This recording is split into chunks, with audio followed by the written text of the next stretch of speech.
এই দেখো কিনে নিলাম, হ্যাঁ আবারও কিনে নিলাম, এটা কিনলাম, এটাকে ওটাও কিনলাম, কেমন হয়েছে জানিও।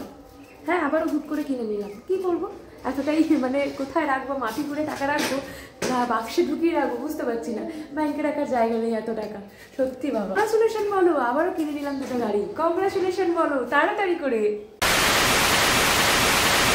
কি খবর ফ্যামিলি, তোমাদের সবাইকে অনেক ভালোবাসা জানি, আরও একটা ভিডিও শুরু করছি। তোমরা যদি আমার ফেসবুক পেজে নতুন হয়ে থাকো তাড়াতাড়ি ফলো করে আমার সাথে থেকো, আর ইউটিউব চ্যানেলে নতুন হতে থাকলে সাবস্ক্রাইব করে সাথে থেকো। আমি পূজা, তোমাদের সবাইকে অনেক অনেক ওয়েলকাম কৃতিকা হাউসে। তো চলো আজকের ভিডিওটা কিসের জন্য করছি জানতে হলে তো ভিডিওটা দেখতেই হবে, তো চলো দেখে নাও। খুবই প্রয়োজন ছিল সেই জন্য কিনলাম, খুবই প্রয়োজন ছিল সেই জন্য কিনলাম, একসাথে দুটো, হ্যাঁ একসাথে দুটো। অনেকবার বারণ করেছিলাম সূর্যকে, সূর্য শোনেনি, কিন্তু তাও কিনতে হলো, তাই তো মানি, তাই তো। আবারও দুটো গাড়ি কিনে নিলাম, হ্যাঁ আবারও দুটো গাড়ি কিনে নিলাম। আমি অনেকবার বারণ করেছিলাম সূর্যকে, সূর্য শোনেনি, আবারও দুটো গাড়ি কিনতে বাধ্য হলাম। তো কী কারণে আবার দুটো গাড়ি কিনলাম, আরও তিনটে মানে টোটাল 5টা গাড়ি আমাদের হলো, 5টা গাড়ি আমরা আবারও কিনলাম। তো দুটো তো অলরেডি ছিল, আবার একটা বুলেট নিলাম, এরপরে একটা থর নেব, থর না থোর এটাও নেব, তারপরে স্করপিও না স্করপিয়ান নেব, তারপরে অ্যাম্বাসাডার নেব, তো এরকম আরও নানান গাড়ি নেব। না না বাট মানে আমি করতে পারি না। তা হচ্ছে কি এই ভিডিওটা বানানোর একটাই উদ্দেশ্য, সেটা হচ্ছে কিছু মানুষ না 2-1জন আমাকে ভীষণভাবে কমেন্ট করছে যে হচ্ছে কি আমি একটা গাড়ির ভিডিও দিয়েছিলাম, আমার ভাই মেশোকে গাড়ি কিনে দিয়েছিল, তো সেই ভিডিওটা আমি করেছিলাম। তো সেটা করার পর হচ্ছে কি আমি যেভাবে টাকাটা নিয়েছিলাম বা যেভাবে আমি তোমাদেরকে দেখিয়েছি, তো আমি গাড়িটা কিনিনি, আমি তো গাড়িটা কিনিনি, সেটা আমার ভাই আমার মেশোকে গিফট করেছে। তো আমার ভাই হচ্ছে শ্রীরামপুর হলিওমে পড়ে, ও স্টুডেন্ট, তো স্টুডেন্টের সাথে সাথে ওর অনলাইনেও কিছু আর্ন করার জন্য, যেটা এখন অনলাইনেরই তো মানে সোশ্যাল মিডিয়া এমনই, তো সেটা থেকে ওর বাবাকে গাড়ি গিফট করে। তো সেটা হচ্ছে আমি এমনভাবে দেখিয়েছিলাম, আর এমনভাবে দেখানোরটা বড় কথা, আমার জিনিস মানে ভাইয়ের জিনিস, ভাইয়ের জিনিস মানে আমার জিনিস, আমাদের সম্পর্কটা তো এরকমটাই, ভাই বোন মানে তো এটাই। তো সব থেকে কথা হলো এটাই যে টাকাটা আমার কাছে ছিল মানে গাড়িটা আমার, এমনটা একদমই না, গাড়িটা যে আমারই হতে হবে সেটার কোনো মানে নেই, আর টাকাটাও যে আমার হতে হবে সেটার কোনো মানে নেই। টাকাটা হয়তো আমার কাছে ছিল, আমি তোমাদেরকে দেখিয়েছি। তো কথাটা হচ্ছে এটাই যে গাড়িটা আমার না। তো অনেকেই বলছো যে চা পাতা কিনতে পারছো না, সংসার চালাতে পারছো না, মানিকে স্কুলে ভর্তি করতে পারছো না, আবার এদিকে নাকে কাটছো, আবার এদিকে গাড়ির ভিডিও বানাচ্ছো যে গাড়ি কিনে নিলাম, আবারও দুটো স্কুটি কিনলাম, আবার একটা বাইক কিনলাম।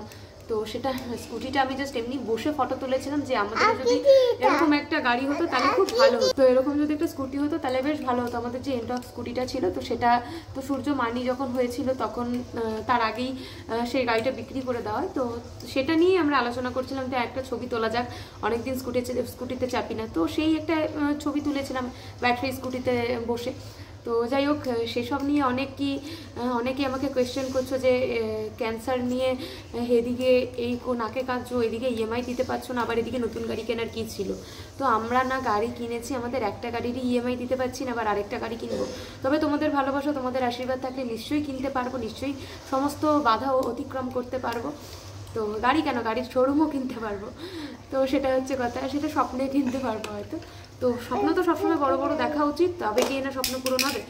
কি বলতো, তাও এখন স্বপ্ন দেখতে একদম ভালো লাগে না, মনটা ভেঙে যায় যে আবার স্বপ্ন দেখবো, আবার সেই স্বপ্নগুলো আমি নিজেই চুরমার করে দেবো ভেঙে, আমার কারণে সূর্যর স্বপ্ন, আমার স্বপ্ন, মানির স্বপ্ন সমস্তটাই ভেঙে যাবে, তো স্বপ্নটা ভেঙে যাবে। তো সেই জায়গায় দাঁড়িয়ে না গাড়ি কিনেছি, আমি তো আর্তনাদ করেছিলাম তোমাদের সবার কাছে যে আমি যেন মানির কাছ থেকে দূরে না সরে যাই, মানি যেন মা হারা না হয়।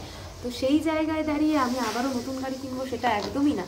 তো এবার তোমরা অনেকেই কোয়েশ্চেন করতে পারো, বা এরকম কোয়েশ্চেন এসেছিলো আমার কাছে যে তোমার ভাই যদি গাড়িটা কিনে থাকে তাহলে হচ্ছে কি আমি কমেন্ট মানে আমাকে যখন এই ভিডিওটা আমি আপলোড করি কিছুদিন না আমি ভেলোর থেকে আসার পর যে ভিডিওটা করেছিলাম গাড়ি কেনার, তো সেই ভিডিওতে আমাকে কমেন্টও করছিল তাহলে তোমার ভাই কেন তোমাকে হেল্প করেনি, তোমার পাশে এসে দাঁড়ায়নি কেন।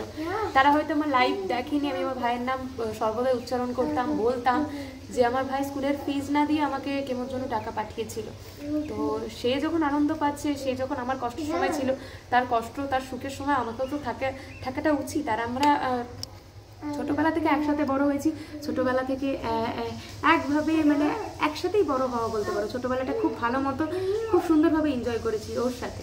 তো আমরা ভাই বোনের বন্ডিংটা আলাদা রকমই, যাই হয়ে যাক না কেন, আমাদের অনেক ভাই বোনই রয়েছে, কিন্তু তার মধ্যে আমার আর আকাশের বন্ডিংটা আলাদা রকম। তো সেই জায়গায় দাঁড়িয়েও আমাকে হেল্প করে, ওর ফ্যামিলি হেল্প করে, প্রত্যেকেই হেল্প করে। বিশেষ করে আমাকে ভীষণভাবে মোটিভেট করেছিল, ও মাসি মেশো ভীষণভাবে মোটিভেট করেছিল, যাই হয়ে যাক না কেন তুই এখানে আসবি না। তো সেই জায়গায় দাঁড়িয়ে হচ্ছে কি না গাড়ি কিনেছি, আর গাড়ি কিনবো আর তোমাদের সাথে শেয়ার করবো না সেটা তো একদমই না। আর গাড়ি কেনা এটা এখানে লুকোচুরির তো কোনো কিছু নেই, কিনতেই পারি। তো সেই জায়গায় দাঁড়িয়ে দেখাবো না বা লুকিয়ে রেখে দেবো এমনটা একদমই না। তো আমি বলেছি আমার যেহেতু একটা মারণবেদি, বুঝতেই পারছো কতগুলো টাকার ব্যাপার, তো সেই জায়গায় অনেক ঋণ আমাদের, সেগুলোর ইএমআই দিতে হয়, তো সেগুলোই অতিক্রম করতে পারছি না। আবার নতুন গাড়ি কেনার চিন্তা হবে না, এটা মাথায় আসে কি করে বাবা কে জানে। তো যাই হোক, সবার মতামত তো একরকম হয় না, সবার চিন্তাভাবনা আলাদা রকম। তো সেই জায়গায় দাঁড়িয়ে না আমরা কোনো গাড়ি কিনেছি, না আমরা কোনো বাড়ি কিনেছি। কোথায় রয়েছি না রয়েছি তোমরা এর আগের ভিডিওতে বুঝতে পেরেছো, আমি সবটা ক্লিয়ার করে দিয়েছি যে নতুন করে ফ্ল্যাট কিনিনি, না নতুন করে বাড়ি কিনেছি, না নতুন করে বাড়ি করেছি। তো যাই হোক, এই হচ্ছে কথা। আশা করি তোমরা তোমাদের উত্তরটা পেয়ে গেছো। যারা কোয়েশ্চেন করেছিলে যে আমি কোনো নতুন করে গাড়ি কিনে নিই, তারা বারবার করে গিয়ে 2-3 বার করে গিয়ে ভিডিওটা দেখে এসো যে আমি কি বলতে চেয়েছি, গাড়িটা মানে ভিডিওটা আমি কি দেখাতে চেয়েছি, বা তারপরের ভিডিওগুলো মানে তারপরের ভিডিওটাকে দেখে এসো যে মেশোকে যেভাবে আকাশ গিফট করলো সেই ভিডিওটা আমি করেছিলাম। তো কোথাও যদি পূজার কথাগুলো একটুও ভালো লেগে থাকে অবশ্যই লাইক শেয়ার কমেন্ট করতে ভুলবে না। আশা করি তোমরা যারা কোয়েশ্চেন করেছিল তারা প্রত্যেকে উত্তর পেয়ে গেছো। তো আমি নতুন করে কোনো হচ্ছে গিয়ে গাড়ি কিনে নিই।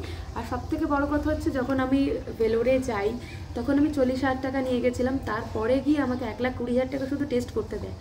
যখন আমাকে বলে যে ক্যান্সার হয়েছে, মানে আমার বায়োপসিতে 3rd স্টেজ দেখা গেছিলো, আর পেট সিটিতে আমার 4th স্টেজ হজকিন লিম্ফোমা দেখা গেছিলো, মানে রিপোর্টে এসেছিলো। তো সেই জায়গায় দাঁড়িয়ে আমাকে তো ডক্টর আমাকে কিছু বলেনি, স্পেশালি সূর্যকে ডেকে বলেছিল, আমাকে বাইরে বের করে দিয়েছিল। তখন মনের জোরটা অনেকটা ভেঙে গেছিলো বললেই চলে। তো তখন ম্যাডাম বলেছিল যে তোমার বেবি আছে, বেবির কথা ভাবো। তো সূর্য বলেছিল মানির কথা ভাবো, কিচ্ছু হবে না। তখন খুব কেঁদেছিলাম। তারপরে ভাবলাম যে না, আমি হারবো না, হারবে তো ওই ক্যান্সার। তারপরে গিয়ে যখন কেমোগুলো নিলাম তখন আমার চিন্তাভাবনা, আমার ধারণাটা পুরোটাই পাল্টে গেল। পাল্টে গেল কেমন করে হচ্ছে গিয়ে, যখন কেমোর যন্ত্রণাগুলো এখনও পর্যন্ত মাঝে মাঝে ঠান্ডায় হাত যন্ত্রণা করে, ওই ব্যথাগুলো অনুভব করি। তো তখন ভাবলাম ফার্স্ট কেমোতে ভাবলাম যে না, আমার দ্বারা হবে না, এই ক্যান্সারকে হারানো অত সোজা না। তো তারপরে মা, সূর্য, ভীষণ মোটিভেশন স্পিকারের ভিডিওগুলো দেখতাম, যারা ভিডিও করতাম। তো তারপরে যখন 1-2 কমেন্ট আসতো তখন আরও উৎসাহিত পেতাম যে না, আমাকে বাঁচতে হবে, নতুন একটা জীবন আমাকে উপভোগ করতে হবে, আমাকে আবার এখান থেকে ফিরে গিয়ে আমাকে বাড়িতে গিয়ে মানির সাথে নতুনভাবে জীবন কাটাতে হবে। তো একটা কমেন্ট, তারপরে যখন আমার ভিডিও ভাইরাল হয় 7টা কেমোর পর, তারপরে তো তোমরা প্রত্যেকে এগিয়ে আসো, প্রত্যেকে পাশে দাঁড়াও, প্রত্যেকে ভালোবাসা দিচ্ছ এখনও পর্যন্ত, প্রত্যেকে আমার পাশে রয়েছে, এইভাবে আমার পাশে থেকো। আর কোথাও যদি এই পূজার কথাগুলো একটুও ভালো লেগে থাকে আর এই ভিডিওটা একটুও ভালো লেগে থাকে অবশ্যই লাইক শেয়ার কমেন্ট করতে ভুলবে না। তো আজকের মতো টাটা।